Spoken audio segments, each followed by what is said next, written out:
राघव मल्होत्रा शहर के सबसे अमीर व्यवसायी थे। उनके बड़े दुकानें, इमारतें और कारखाने थे। लोग उनका सम्मान करते थे, लेकिन वे उनसे डरते भी थे। राघव को केवल एक चीज से प्यार था, पैसा। वह अपने कर्मचारियों को कम वेतन देते थे और कभी किसी की मदद नहीं करते थे। अगर कोई छोटा ऋण मांगता तो वह मना कर देता। कारोबार तो कारोबार है, वह हमेशा कहता था। वह मानता था कि दयालुता एक कमजोरी है। एक दिन एक गरीब बूढ़ा आदमी उसके दफ्तर आया। उसने राघव से अपनी छोटी सी खेत को उचित कीमत पर खरीदने के लिए कहा, ताकि वह अपनी पोती के इलाज का भुगतान कर सके। राघव ने एक अवसर देखा। उसने बहुत कम कीमत की पेशकश की और धमकी दी कि वह अपनी शक्ति का उपयोग करके वैसे भी जमीन ले लेगा। बेबस आदमी के पास सहमत होने के अलावा कोई विकल्प नहीं था। महीनों बाद राघव ने उस जमीन पर एक विशाल गोदाम बनाया, लेकिन अजीब समस्याएं शुरू हो गईं।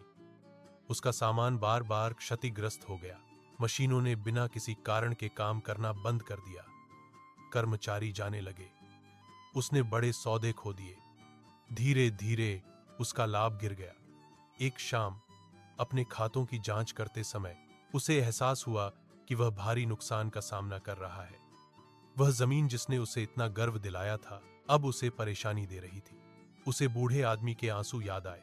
पहली बार राघव असहज महसूस कर रहा था। एक सप्ताह बाद उसने सुना कि बूढ़े आदमी की पोती का निधन हो गया क्योंकि इलाज में देरी हुई थी। राघव को गहरा सदमा लगा। वह उस रात सो नहीं सका। रोते हुए बूढ़े आदमी की छवि उसे परेशान करती रही। अगली सुबह वह बूढ़े आदमी के घर गया। हाथ जोड़कर उसने माफी मांगी। उसने जमीन वापस कर दी और परिवार को बड़ी रकम दी। उसने भविष्य में गरीब लोगों की मदद करने का भी वादा किया। उसका व्यवसाय फिर से बनाना आसान नहीं था, लेकिन धीरे धीरे चीजें बेहतर हुईं। इससे भी महत्वपूर्ण बात यह है कि लोगों ने उस पर फिर से विश्वास करना शुरू कर दिया। उसने उचित वेतन देना और जरूरतमंदों की मदद करना शुरू कर दिया। राघव को आखिरकार समझ आ गया कि पैसा इमारतें बना सकता है, लेकिन केवल दया ही सम्मान बना सकती है। उस दिन से वह अभी भी अमीर था, लेकिन अब लालची नहीं रहा।